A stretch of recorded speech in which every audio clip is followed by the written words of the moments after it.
Have you ever looked at your collection of pill bottles and thought, there's got to be a better way? Morning, noon, night, swallowing one after another, hoping they'll fix everything, yet somehow, you still feel tired, sluggish, or just not yourself. That's exactly how Mr. Lamb felt, a 65-year-old farmer from a small village who had spent most of his life working under the sun. He was strong, tough, and proud of it. But as the years passed, he found himself relying more and more on pills. One for blood pressure, one for cholesterol, one to sleep, and another for the side effects of the first three. He told me once, it felt like my whole life revolved around pills. I couldn't eat without them. I couldn't sleep without them.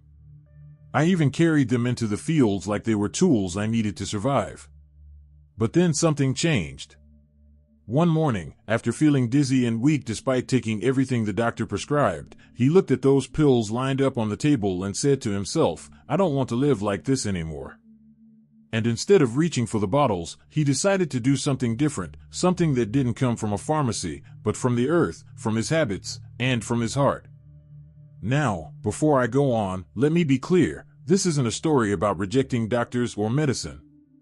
No. It's about taking your health back into your own hands, learning to work with your body, not against it. It's about small, powerful changes that can help your body heal, strengthen, and find balance again. So, what did this 65-year-old farmer do that changed everything? It all started with how he began his mornings. Instead of jumping straight into work or gulping down his pills with a quick sip of water, he began with silence. Every morning, he'd sit on his porch, facing the rice fields, and breathe. Just breathe. At first, it felt strange to him. I thought, how could breathing help my heart? He laughed. But within a week, he noticed something, the tightness in his chest eased. His pulse felt steadier. He didn't get as winded climbing the small hill behind his house. Breathing deeply, slowly, and consciously each morning became his first medicine. He learned that deep breathing stimulates the vagus nerve, calming the heart and lowering blood pressure naturally. It was something he could do anywhere, without cost, without side effects, and it gave him back a sense of control. After a few weeks of this new routine, he decided to change something else. His meals. For years, like many of us, he had followed habits that were convenient but not exactly heart-friendly. White rice at every meal, fried foods, salty soups, it was what he'd always eaten. But when his doctor warned him that his cholesterol was climbing and his heart was under stress, he realized food could either be poison or medicine. So, he started small. Instead of giving up everything he loved, he added more of what helped him heal. Every morning, he drank warm water with a squeeze of lemon. It clears the oil from my system, he joked. At lunch, he replaced half his white rice with brown rice or sweet potatoes from his farm. He added a handful of boiled greens, a few slices of avocado, and sometimes a small piece of grilled fish. Within a month, something remarkable happened. He said, I didn't crave the fried food anymore. My body started asking for the good stuff. His energy returned, his digestion improved, and most importantly, he began needing fewer pills. One of the things I found most inspiring about his journey was that he didn't look for a miracle cure. He looked for balance. My pills were helping me manage symptoms, he said, but my habits were the reason those symptoms existed. And so he made another shift, not just in his body, but in his mindset. He stopped seeing his health as something that was happening to him, and started seeing it as something he could influence every single day. He told me, when I worked the land, I knew that if I didn't water the crops or clear the weeds, the plants would die. But I didn't treat my own body with the same care. I just took the pills and hoped they'd do the work for me. Now, I understand, I'm the farmer, and my body is the field. That realization became his turning point. He began walking every morning after breakfast, not fast, not far, but enough to get his heart gently working. He'd greet his neighbors, stop to look at the sky, and take in the quiet beauty of the day. That small act of moving, breathing, and being mindful became his medicine. Over time, he noticed he wasn't reaching for his pain pills anymore. His sleep improved naturally. Even his doctor was surprised by how stable his numbers had become. But what truly touched me was when he said, "I didn't just stop taking pills. I started taking care of myself again." It wasn't about defiance. It was about awareness. He learned to listen to his heartbeat, his breathing, his hunger, his fatigue. Things we often ignore until they become problems.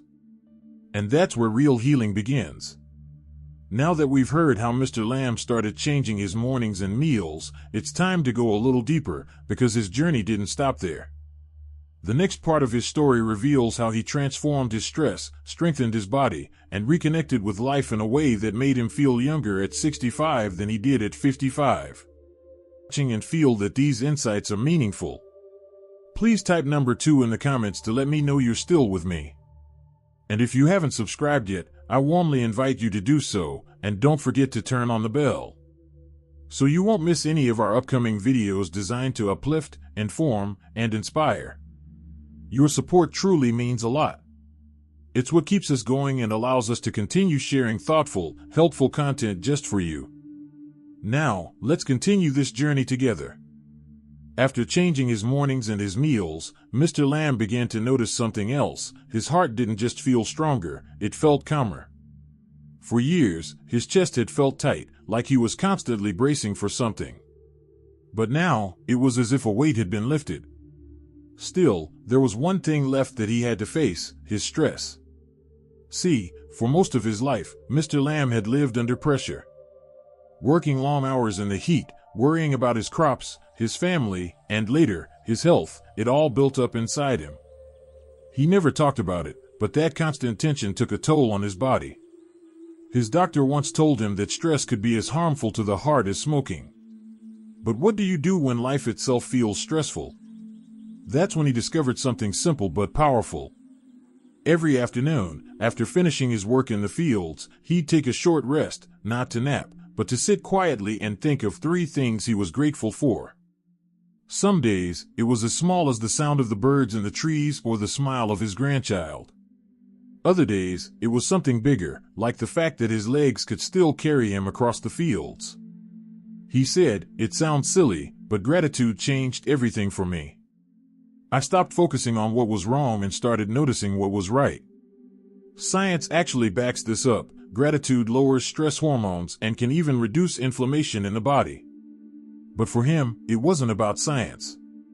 It was about peace.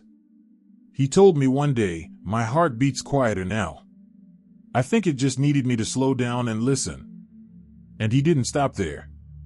Once he learned how powerful calmness could be, he added movement that brought him joy, not exhaustion.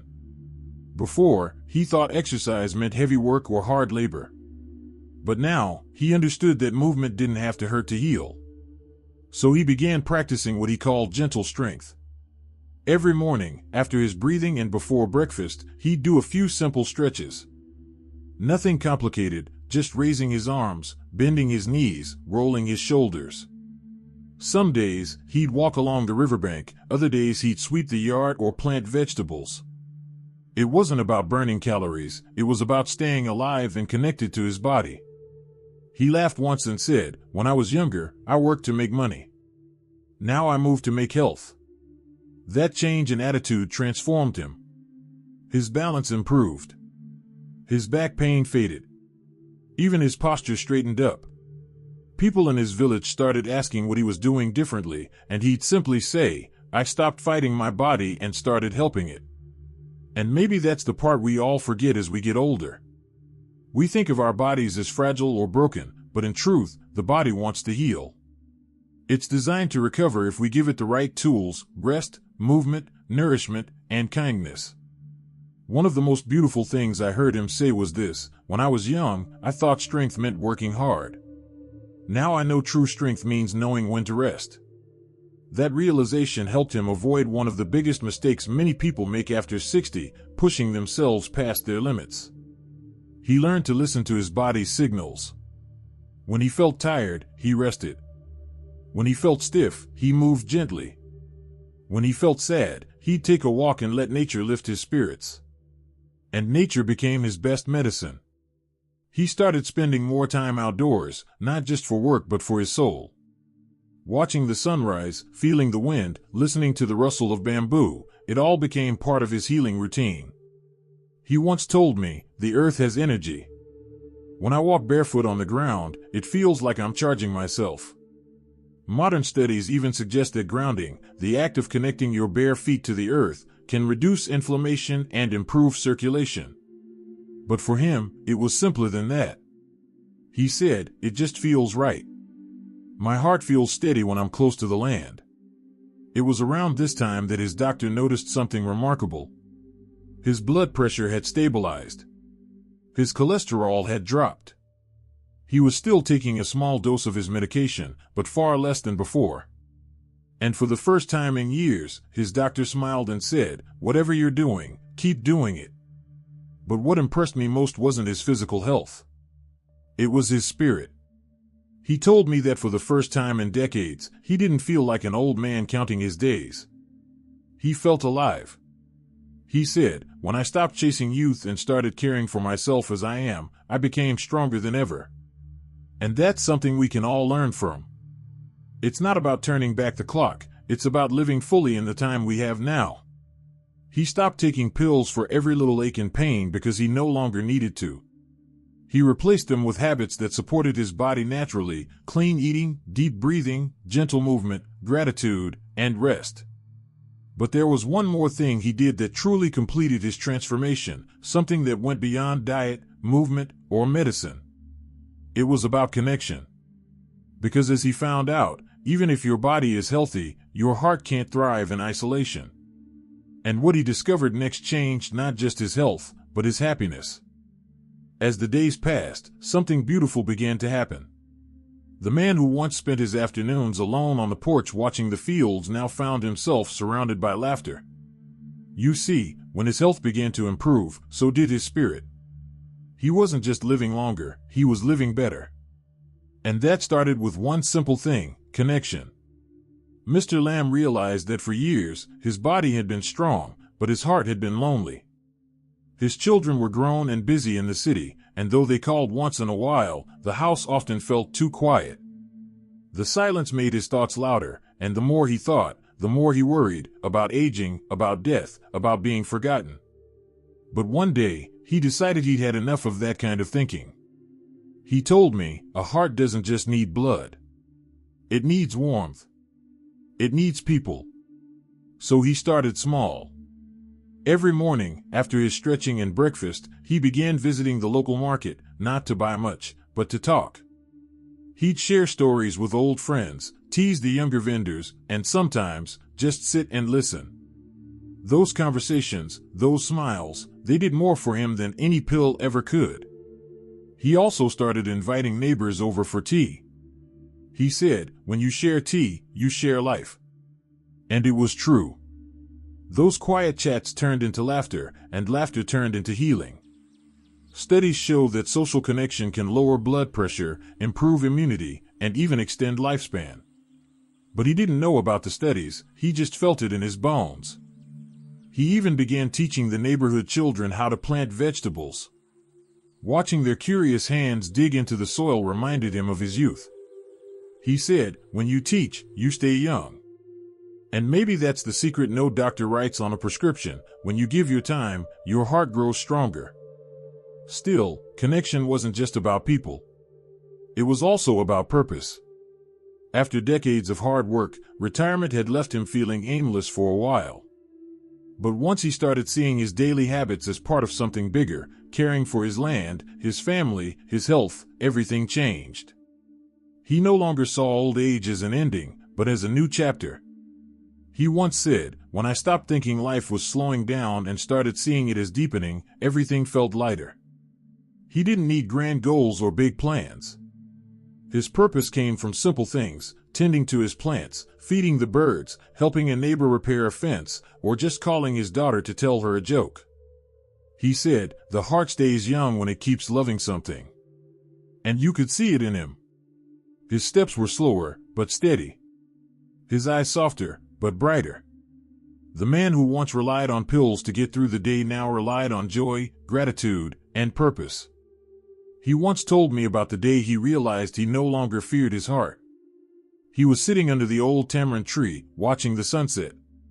For years, that time of day had made him anxious. It reminded him that another day had passed, another step closer to the unknown. But this time, he said, I just breathed. I watched the sky turn gold and pink, and I thought, if this is aging, then it's beautiful. That's when he said something that has stayed with me ever since. I stopped taking pills and started taking care of myself instead.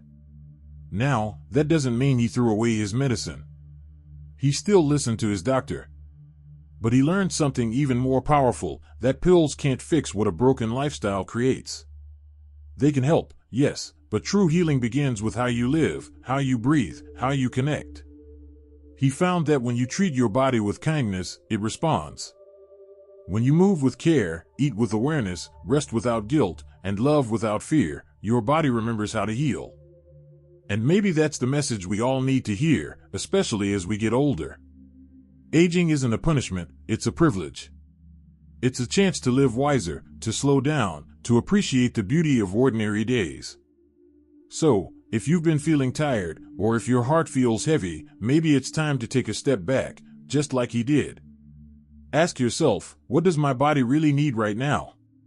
Maybe it's not another pill. Maybe it's a walk outside, a phone call to a friend, or a moment of silence to just breathe. Because sometimes, the simplest things, the ones we overlook, are the ones that bring us back to life. He once told me, people think health comes from hospitals. I think it comes from home. And when you think about it, he's right. Home isn't just the walls around us, it's our habits, our mindset, our relationships. It's the way we choose to live each day. When he turned 70, the villagers threw him a small celebration. They called him the farmer who found his heart again. And he laughed and said, "No, I just listened to it." That's the beauty of his story. He didn't discover a miracle cure. He discovered himself. So, if you're watching this and wondering where to begin, start small. Take one habit, one change, one breath at a time. Put your hand over your heart right now and feel it beating. That's life, your greatest gift. Take care of it the way it takes care of you. And if this story touched your heart, share it with someone you love. You never know, your words might be the reason they start taking care of themselves too. Don't forget to like this video, leave a comment about what part resonated most with you, and subscribe for more stories that inspire you to live stronger, healthier, and happier at any age. Because as Mr. Lamb proved, healing isn't about age. It's about choice. And it's never too late to choose life. Here's to living fully, loving deeply, and growing gracefully, no matter how many candles are on your cake.